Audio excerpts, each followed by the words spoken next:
তোলো ধরাই আর একবার, তোলো ধ্বনি তোলো জবানে একবার, বীর মুসলমান ধরো আল কুরআন, ফিরায়ে আনো সেই হারানো সম্মান। নারায়ে তাকবীর, লিল্লাহে তাকবীর। যে আওয়াজ শুনে ওরা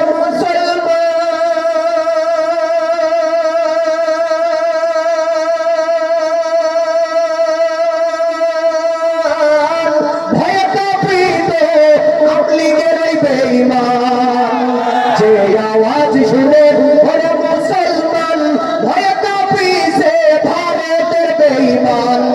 যে আওয়াজ শুনে ওরে মুসলমান ভয় কাঁপিছে ইসরায়েলের বেঈমান। তাওরে সেই হুঙ্কার জবানে একবার, তাওরে সেই হুঙ্কার ধরায়ার একবার, বাপের ভিটা ভেঙে কররে সরকার। বীর মুসলমান ধরো আল কুরআন, ফিরায়ে আনো সেই হারানো সম্মান। নারায়ে তাকবীর, লিল্লাহে তাকবীর। যে ঈমান বলে হয়ে বলিয়ান,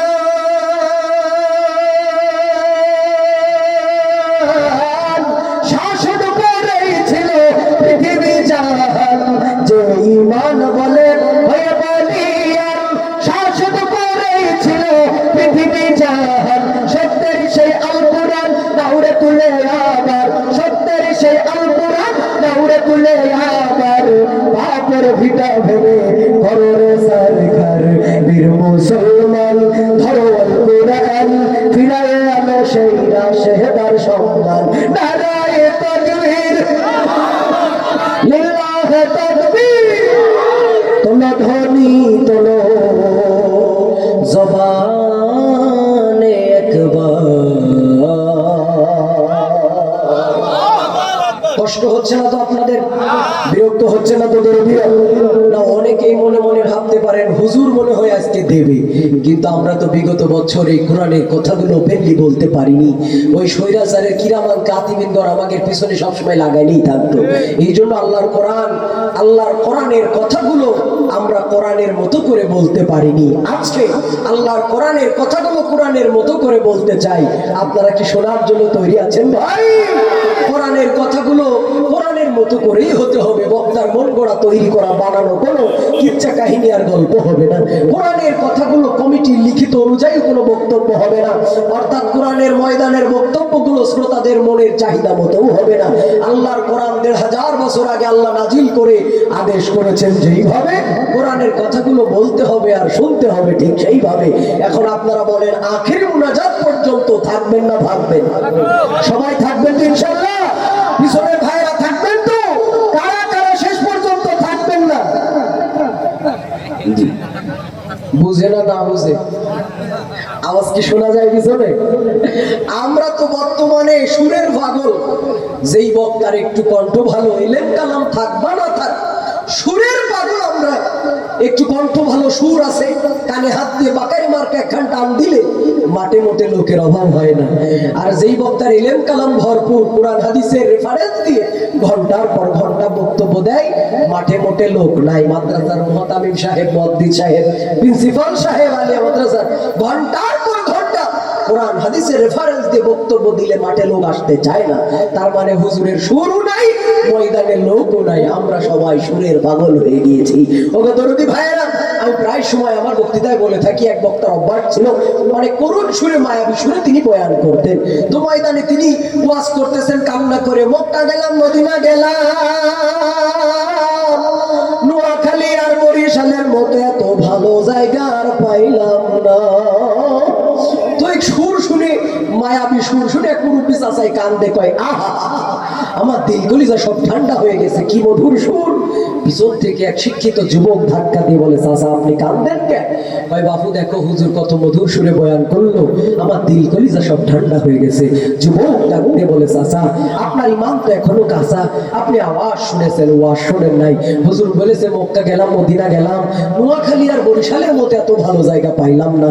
ও চাচা আল্লাহর ঘর যেখানে কাবা ঘর সেখানে 1 রাকাত নামাজ যদি ওখানে দাঁড়িয়ে কেউ আদায় করে 1 লক্ষ রাকাত নামাজের সওয়াব আল্লাহ আমলনামায় তুলে দেয়।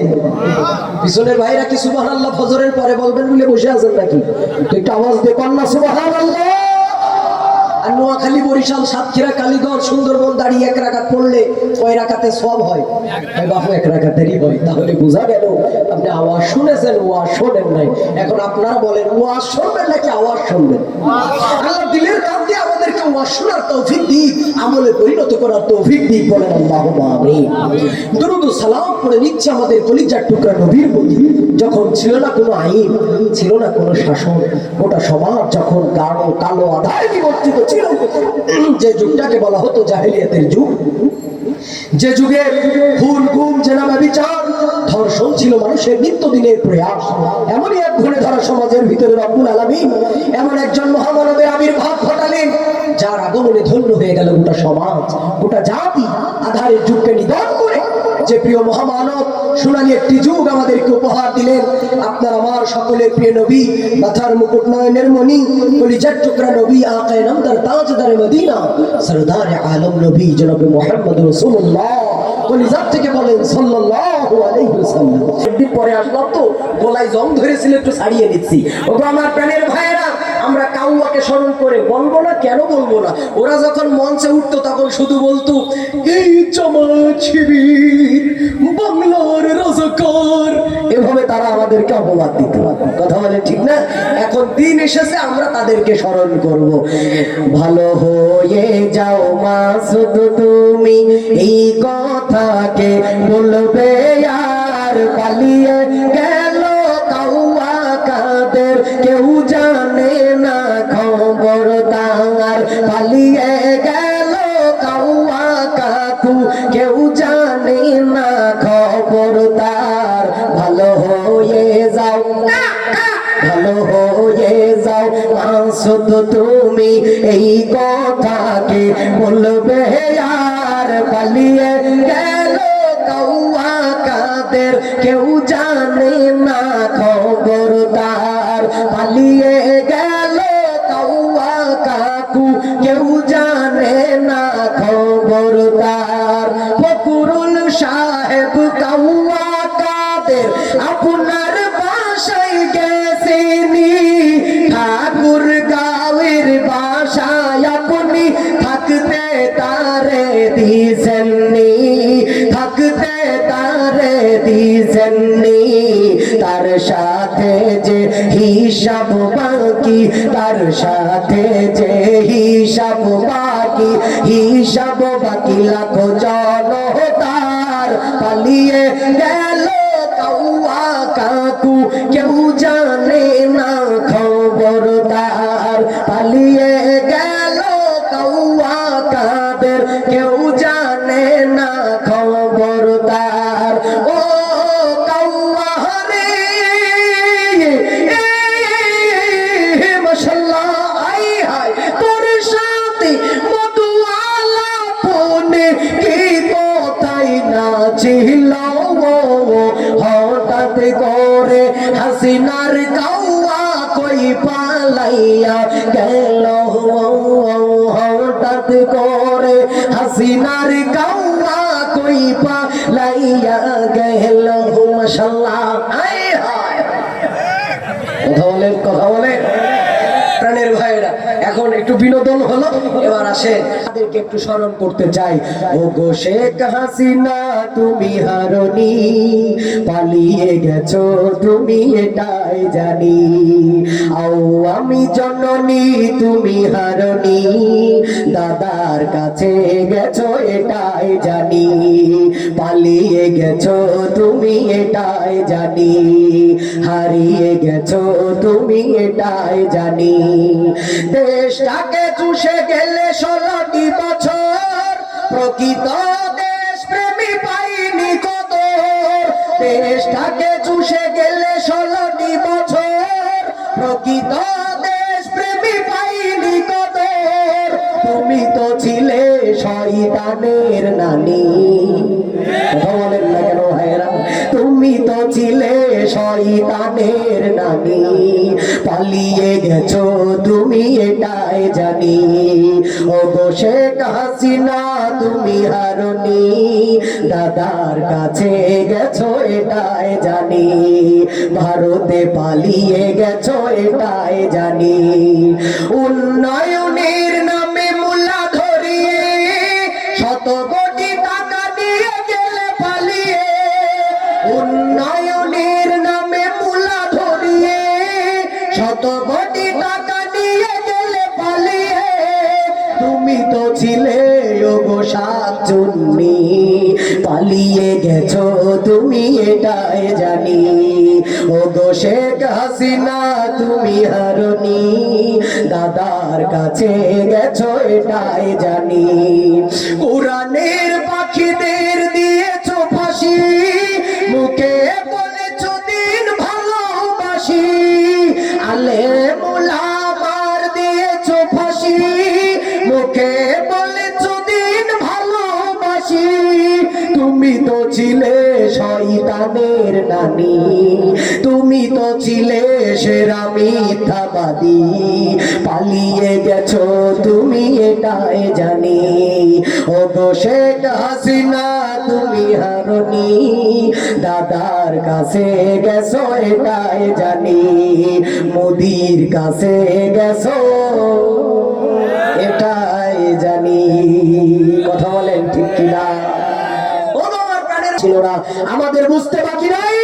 ও বিশ্বের মুসলমান, সাতক্ষীরার মুসলমান, কালীগঞ্জের মুসলমান, কান খুলে শুনেন, তাদেরকে হত্যা করেছিল যারা ওই কথা বলার কারণে, জমিন যার আইন চলবে তার, এই কথা বলার কারণে তাদেরকে মেরেছিল যারা বিগত 16 বছরে আলেমদের গায়ে হাত দিয়েছে, ঠিক তারা।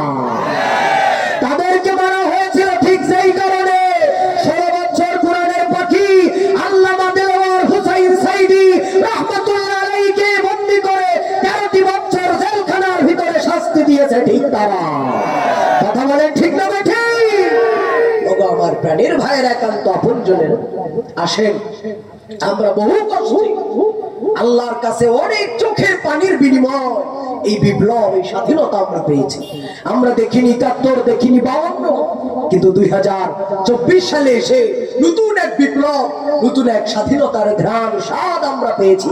আলহামদুলিল্লাহ, আল্লাহ তাআলার কাছে লাখো কোটি শুকরিয়া যে আল্লাহ তাআলা আমাদের পাক স্বাধীনতাকে ফিরিয়ে দিয়েছেন, উলামায়ে কিরামকে সম্মান ইজ্জতের আসনে বসিয়েছেন। আপনারা জানেন পয়গম্বর ইউসুফ আলাইহিস সালাতু ওয়াস সালামকে জুলেখা যখন তার প্রাসাদের ভিতরে বন্দী করে 10টা দরজায় লাগিয়ে দিল, বড় বড় 10টি তালা। জুলেখার বুকের কাপড় খোলা, ডাক দিয়ে বলে মনে বড় জ্বালা রে ও পাঞ্জাবি ওয়ালা। পয়গম্বর ইউসুফ ডাক দিয়ে বলে, ও জুলেখা আমি আল্লাহর পয়গম্বর, আল্লাহ আমাকে নির্দেশ দেন যেইভাবে আমি চলি ঠিক সেইভাবে। আল্লাহর হুকুম ব্যতীত একটি কদম সামনে অগ্রসর হওয়ার সুযোগ আমি ইউসুফের নাই। তুমি যেই অপকর্মের জন্য আমাকে আহ্বান করেছো, তোমার দিকে আমি হাত বাড়াতে পারবো না, কারণ আমি আল্লাহ দ্বারা পরিচালিত হই। আল্লাহু আকবার। দরদি ভাইয়েরা আমার, ক্ষমতার লোভ দেখিয়েছিলেন, রাজা বানায় দেবেন, বাদশা বানায় দেবেন, সব কিছু দেবেন। পয়গম্বর ইউসুফ সাহায্য চেয়েছেন কার কাছে? জোরে বলেন কার কাছে? আল্লাহর কাছে সাহায্য মনে মনে চাইলেন। যখন 10টি দরজার তালা আল্লাহ ঠাস ঠাস করে খুলে দিলেন, তখন জুলেখা বেকায়দায় পড়ে গেল। যখন এইবার পয়গম্বর ইউসুফের নামে একটা মিথ্যা ধর্ষণের মামলা দিয়া জেলখানার মধ্যে ঢুকাই দিল, তখন আরে আল্লাহর পয়গম্বর সুদর্শন চেহারা জেলখানার ভিতরে দীর্ঘ বছর ধরে তিনি থাকলেন, আল্লাহর কাছে কান্না করলেন। আল্লাহ তাআলা জেলখানার ভিতরে অত্যাচার আর নির্যাতনের স্টিম রুলার তার বুকের উপর দিয়ে চালায়ে শেষ পর্যন্ত নির্দোষ প্রমাণ করে জেলখানা থেকে বের করে প্রেসিডেন্টের আসনে বসিয়ে দিয়েছিলেন। সেই আল্লাহ আজও আছে না নাই? ওগো দরদি ভাইরা, হিসাব মিলিয়ে দেখেন, পয়গম্বর ইউসুফ জেলখানায় গিয়েছিল যেই কারণে বাংলার জমিনের উলামায়ে কিরামদের নামে মিথ্যা মামলা দিয়া জেলখানায় পাঠানো হয়েছে, ঠিক একই কারণে। তার মানে বুঝতে বাকি নাই, এই সমস্ত উলামায়ে কিরাম মিথ্যা মামলার ঘানি জেলখানায় গিয়ে টেনেছেন, তারা আজকে উন্মুক্ত বের হয়েছেন। আগামীর দিন হবে উলামায়ে কিরামের দিন। আমরা দেখেছি আইয়ুব খানের শাসন, বঙ্গবন্ধুর ভাষণ, প্রেসিডেন্ট জিয়াউর রহমান কেটেছিল খাল, এরশাদ আমাদের ছিল নানান তাল, ফখরুদ্দিন মঈনুদ্দিন ও সব ছাতার মাথা দেখার সময় শেষ, সামনে অপেক্ষা করছে টুপি দাড়িওয়ালাদের বাংলাদেশ, টুপি দাড়িওয়ালাদের বাংলাদেশ, ইসলামী আন্দোলনের বাংলাদেশ। লিল্লাহে তাকবীর। প্রিয় ভাইয়েরা, কষ্ট হচ্ছে আপনাদের? ডাক যদি আসে ইসলামী আন্দোলনের পক্ষ থেকে, ময়দানে যেতে রাজি আছেন তো? আর এখন তো বিপ্লব শুধু অপেক্ষা করছে, পিছাইলে মরণ, সামনে আগাইলে যেই মরণ হবে। মুসলমান একবারই জীবন দেয়, মুসলমান বারবার মৃত্যুবরণ করে না। সামনে অগ্রসর হওয়া মানে আল্লাহ জান্নাতের দরজা খুলে আমাদেরকে ডাকতেছে। প্রত্যেকটা মুসলমানের জীবনের দুটি তামান্না হতে হবে। এক নম্বর তামান্না, রব্বুল আলামিন জীবনে যদি একবারও হয়, আমি গরিব, আল্লাহ জীবনে একবার যদি হয় মক্কা মদিনার মেহমান বানাইও। আল্লাহ তোমার ঘর দেখার তৌফিক দিও, তোমার ঘরের কালো গোলাপ ধরার সুযোগ দিও। এই দোয়া প্রত্যেক মুসলমানের জন্য করে ফরজ আল্লাহর কাছে। দুই নম্বর তামান্না হচ্ছে, আল্লাহ মৃত্যু তো একদিন দিবা, সেই মৃত্যুটা যেন হয় শাহাদাতের মৃত্যু। সুবহানাল্লাহ। আমার উস্তাদ ছিলেন সঙ্গীত সম্রাট বড় ভাই আইনুদ্দিন আল আজাদ রহমাতুল্লাহ আলাইহি। তিনি তার গানের ভাষায় সব সময় রব্বে করিমের কাছে শাহাদাতের তামান্না করতেন। শাহাদাতের স্বপ্ন ছিল আমার বুকে, শাহাদাতের স্বপ্ন ছিল আমার বুকে, সেই স্বপ্ন যেন যাই না প্রভু, স্বপ্ন যেন যাই না প্রভু কখনো চুকে। শাহাদাতের স্বপ্ন ছিল আমার বুকে, শাহাদাতের স্বপ্ন ছিল আমার বুকে। ও গো বিধাতায় আমাকে নিয়ে যাও, শহীদ করে বেহেশত দেখাও। ও গো বিধাতা আমাকে নিয়ে যাও, শহীদ করে বেহেশত দেখাও। যেন কিয়ামতে পারি দাঁড়াতে, কিয়ামতে পারি দাঁড়াতে এ দেহে রক্ত মেখে। শাহাদাতের স্বপ্ন ছিল আমার বুকে, শাহাদাতের স্বপ্ন ছিল আমার বুকে। আল্লাহু আকবার। আল্লাহ আমাদেরকে শাহাদাতের মৃত্যু দান করুক, বলেন আল্লাহুম্মা আমিন। ভগতরদি ভাইয়েরা, সর্বোপরি কথা হলো আমরা এখন উন্মুক্ত। কথা বলতে কোনো ভয় আছে? কোনো সংশয় দ্বিধা আছে? কোনো বাধা আছে? ভগতরদিরা, ইদানিং আমরা দেখতে পাচ্ছি ওয়াজের মঞ্চে ইদানিং কালে কিছু চান্দাবাজরা এসে আমাদের মাহফিল গুলোতে উলামা ইকরামকে কাউন্টার দেয়, বিশ্রী ভাষায় গালাগালি করে। শুধু সময়ের অপেক্ষা। ইনশাআল্লাহ দিন যদি আল্লাহ কোনোদিন আলেমদের হাতে ঘুরাইয়ে দেয়, নাস্তিক মুরতাদ মুক্ত একটা সমাজ আমরা চাই কি চাই না? নাস্তিকেরা, বেঈমানেরা, শয়তানেরা বাংলার জমিন থেকে কিন্তু এখনো বিদায় হয় নাই, পালায় নাই। মাঝে মাঝে আমরা সংবাদ পাই টুস করে নাকি ঠুস করে এসে আমাদের মেরে দিয়ে চলে যাবে, ভয়ঙ্কর রূপে তারা আসবে। আমরা একটা মেসেজ তাদেরকে আজকের এই প্রোগ্রাম থেকে দিতে চাই। দরদিরা, যারা টুস করে আসতে চাও, ঠুস করে মারতে চাও, আমাদের মেসেজ হলো ইতিহাস থেকে একটু শিক্ষা নাও। আমি প্রায় ঝাঁটা আর জুতা নিয়ে রেডি আছি। 16 বছর আমরা ঘরে থাকতে পারি নাই, দুঃখে বলতে হয়, কথাগুলো চলে আসে। আপনারা জানেন, আমি আসার সাথে সাথে আমার এক স্বেচ্ছাসেবক ভাই বলতেছে, হুজুর আপনাকে শেষ দেখেছিলাম বন্দকাটির মাহফিলে। বন্দকাটিতে কোরআনের পাখি আল্লামা সাইদি রহমতুল্লাহ আলাইহি শুধু এই নামটা জবানে বলার কারণে এক কুলাঙ্গার মঞ্চ থেকে লাফ দিয়ে উঠে আমাকে থাপ্পড় মারার জন্য আসছিল। আল্লাহ পাক মেহেরবানি করেছিলেন, ওই দিন তারা প্রশাসন পুলিশ এনে আমাকে ধরিয়ে দিয়েছিল, থানায় নিয়ে গিয়েছিল। আলহামদুলিল্লাহ, আমার সাতক্ষীরার কলিজার টুকরা মুসলমান তৌহিদি প্রীতি ভালোবাসার মানুষগুলো তাদের সহযোগিতায় এবং আমার কলিজার টুকরা যারা প্রশাসনের দায়িত্বে যারা ছিলেন তার ভিতরে সবাই তো অমানুষ ছিল না, কিছু কিছু ভালো মানুষের বাচ্চাও ছিল। আলহামদুলিল্লাহ তাদের সহযোগিতা আমি জামিন পেয়ে এখান থেকে গিয়েছিলাম, তওবা করেছিলাম আল্লাহ যদি কোনোদিন দিন ফেরে সেই দিন এই সাতক্ষীরায় আবার আসবো, জবান খুলে কোরআনের তোমার কথাগুলো বলবো। আল্লাহু আকবার জোরে বলো। দরদি ভাইয়েরা, কিছুদিন পরে এসে শুনলাম যেই কালামানিক, আমি ওনার নাম দিয়েছিলাম কালামানিক, যেই লোকটা মঞ্চে কাউন্টার দিয়েছিল আমাকে পুলিশ এনে ধরাই দিয়েছিল।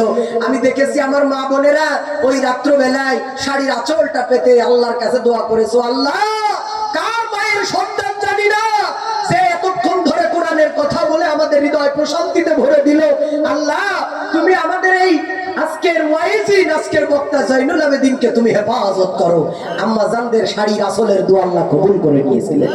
সেই কুলাঙ্গার ইন্তেকাল করেছে। আমার মেঘনাথ ভাই আমাকে টেলিফোন দিয়ে বলে, ভাই খালাস যে আপনাকে ওই মঞ্চে কাউন্টার দিয়েছিল, কোরআনের ময়দানে বাধা দিয়েছিল, ওরা দল বলে নে আমাকে মারার জন্য মাদ্রাসার ভিতরে আটকিয়েছিল।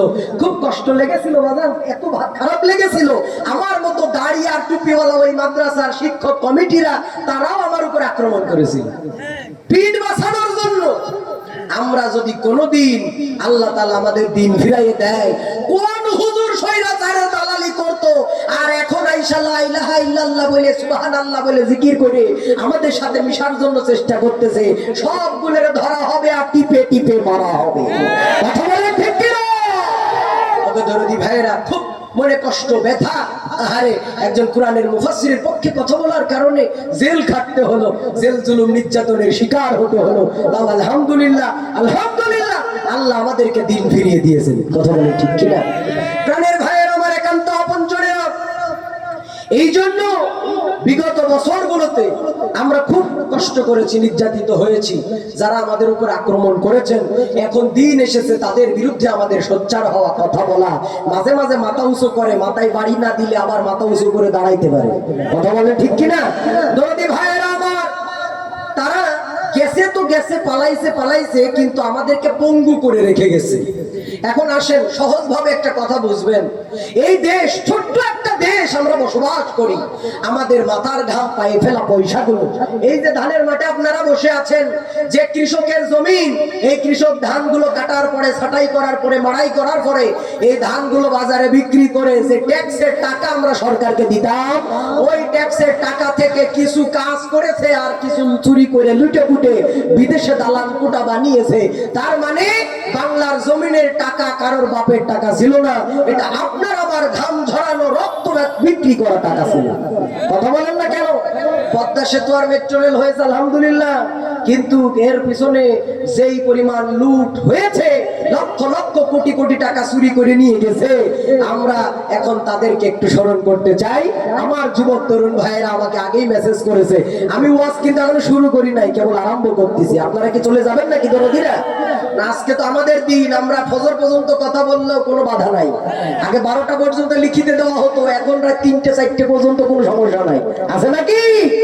প্রাণের ভাইয়েরা, যুবকদের অনুরোধে আমার কলিজার টুকরা তরুণ যুবকদেরকে উৎসর্গ করে এই বছরে আমার স্বৈরাচার পালানোর পরে সব থেকে জনপ্রিয় যে গানটি ভাইরাল হয়েছে, আমার এই গানটি আমার সঙ্গে সবাই মোহাম্মত নিয়ে বলেন, ভুলে যেতে চাইলেও ভোলা যায় না, ও ভুলে যেতে চাইলেও ভোলা যায় না, আমার জান মদিনা, আমার প্রাণ মদিনা, আমার জান মদিনা, আমার প্রাণ মদিনা, ভুলে যেতে চাইলেও ভোলা যায় না, ও ভুলে যেতে চাইলেও ভোলা যায় না, আমার জান মদিনা, আমার প্রাণ মদিনা, আমার জান মদিনা, আমার প্রাণ মদিনা, ভুলে যেতে চাইলেও ভোলা যায় না, ও ভুলে যেতে চাইলেও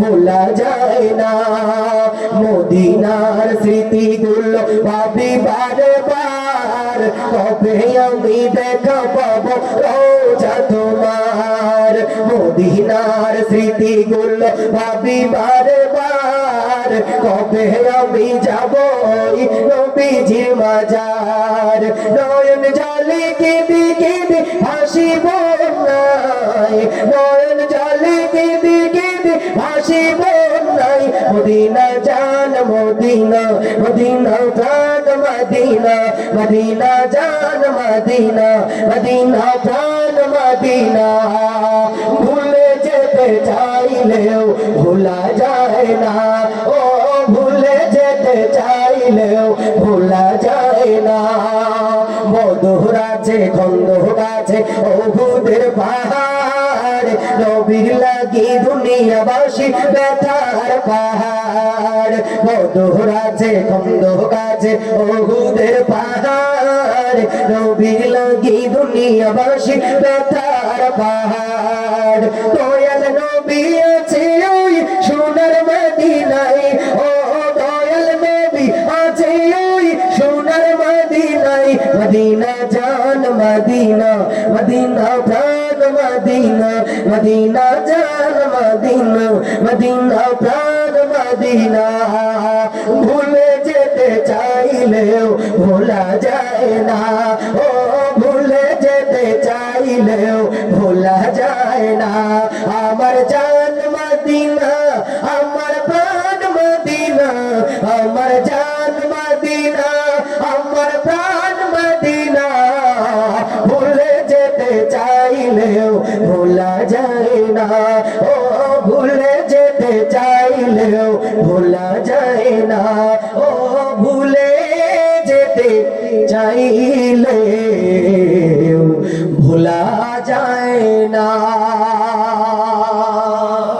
আল্লাহ আমাদের চাই বাবার জন্য একটা নতুন পোশাক কিনে দিব যাদের বাবা নাই ঘরের দিকে তাকায় দেখে বাবা নামক বটের ছায়া মাথার উপর থেকে সরে গেছে ওই বাবা যাদের নাই ঘরটা খালি হয়ে গেছে আব্বা বলে ডাক দেওয়ার মতো কেউ নাই ও গো আল্লাহ তোমার পয়গম্বর রাহমাতুল লিল আলামিন তো ইতিম জন্মের পরে আব্বাকে আব্বা বলে কোনদিন ডাকতে পারে নাই আবার অল্প বয়সে মাহারা সন্তান ও আল্লাহ তাকায় দেখো কার চোখের গোড়ায় পানি পয়গম্বরের ওসিলায় এই চোখের পানি বৃথা দিও না কবুল করে নাও আয় আল্লাহ এই চোখের পানির বিনিময়ে মা বাবার গুনাহকে maaf করে জান্নাতের মেহমান বানায় নাও আজকের এই মাহফিলকে কিয়ামত পর্যন্ত কবুল করে নাও মাহফিল জারি রাখার তৌফিক দাও আয় আল্লাহ সর্বোত্তম দান হলো নিজের শরীরের রক্ত আরেকজনকে দান করা আয় আল্লাহ সেই ফাউন্ডেশন আয় আল্লাহ এই একটা আল্লাহ তরুণ যুবকদের এই ব্লাড ফাউন্ডেশনকে তুমি কিয়ামত পর্যন্ত কবুল করে নাও এই সংগঠনের যুবক যারা জানি না কোন মা বাবার সন্তান আয় আল্লাহ আমার কলিজার টুকরা ছোট ভাই আবুজর সহ যত ছোট ভাইয়েরা বড় ভাইয়েরা আজকে এই মাহফিলের জন্য সহযোগিতার হাত বাড়াইলো মাথার ঘাম পায়ে ফেলে খেয়ে না খেয়ে সারাটা দিন পরিশ্রম করে এই মাহফিলের আয়োজন করলো আয় আল্লাহ তাদের মা বাবার জীবনের গুনাহগুলো maaf করে জান্নাতি মানুষ বানায় দাও এই যুবকদেরকে খালিদ বিন ওয়ালিদের মতো আল্লাহ কবুল আর মঞ্জুর করে নাও আল্লাহ যারা টাকা পয়সা শ্রম মেধা বুদ্ধি দিয়ে সহযোগিতা করলো সকলের দানকে তুমি কবুল আর মঞ্জুর করো আল্লাহ আগামী 2 দিন এই মাহফিল আসমানি বালা জমিনি বালা সমস্ত বালা মুসিবত বিপদ থেকে তুমি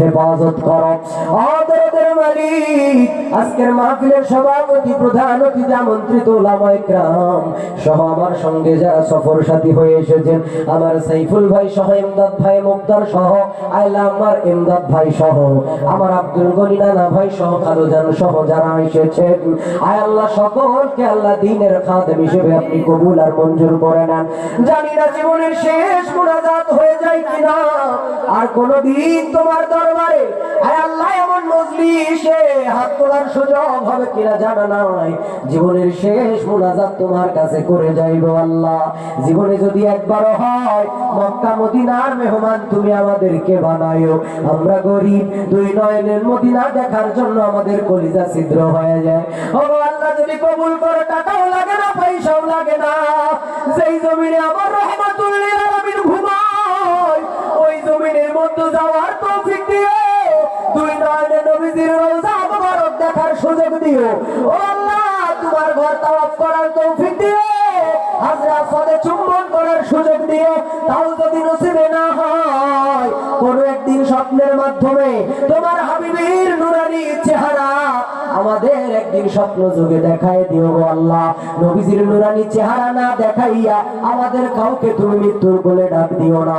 পর্দার ভিতরে আম্মা জানেরা হাত তুলেছেন, আসিয়া খাদিজা রোকেয়া মরিয়ম কুলসুমের মতো চরিত্র বানায় দেন আল্লাহ। খাস করে আমার ফিলিস্তিনের মুসলমানেরা আজকে নির্যাতিত, আল্লাহ ভারতের মুসলমানেরা নির্যাতিত, রব্বুল আলামিন কাশ্মীরের মুসলমানেরা আজকে মার খায় নির্যাতিত হয়। তোমার মদত পাঠাও, যেমন করে তুমি যুদ্ধের ময়দানে ফেরেশতা পাঠাইয়া মুসলমানদের বিজয় দান করেছো, সারা বিশ্বের মুসলমানদেরকে তুমি আল্লাহ তোমার কুদরতি মদত দিয়ে হেফাজত করো। নাস্তিক বেঈমানদেরকে তুমি হেদায়েত দাও, হেদায়েত না থাকলে জমিন থেকে তাদেরকে ধ্বংস করে দাও। আয় আল্লাহ, শেষ বেলায় তোমার কাছে একটা ফরিয়াদ জানাই, জানি না কখন মালাকুল মউত শিওরে হাজির হয়ে যায়। যখন মালাকুল মউত শিওরে হাজির হয়ে যাবে, জানি না কোন অবস্থায় মরণ হবে রে মালিক। ও আল্লাহ, মরণ তো একদিন হবে, ঈমানের সঙ্গে শাহাদাতের মৃত্যু দিয়ে কোরআনের জন্য, রাসূলের জন্য, তোমার দিন বাস্তবায়নের জন্য জীবন দেওয়ার তৌফিক দিও। আয় আল্লাহ, আল্লাহ মৃত্যুর সময় জবানের ভিতরে কালেমা তুমি নসিব করে দিও। রব্বানা তাকাব্বাল মিন্না ইন্নাকা আনতাস সামিউল আলিম ওয়া তুব আলাইনা ইন্নাকা আনতাত তাওয়াবুর রহিম। সুবহানা রাব্বিকা রাব্বিল ইজ্জাতি আম্মা ইয়াসিফুন ওয়া সালামুন আলাল মুরসালিন। মৃত্যুর সময় জবানে জারি করে দিও ঈমানের কালেমা তয়্যিবা লা ইলাহা ইল্লাল্লাহু মুহাম্মাদুর রাসূলুল্লাহ। চাইলেও ভোলা যায় না, ও ভুলে যেতে চাইলেও ভোলা যায় না।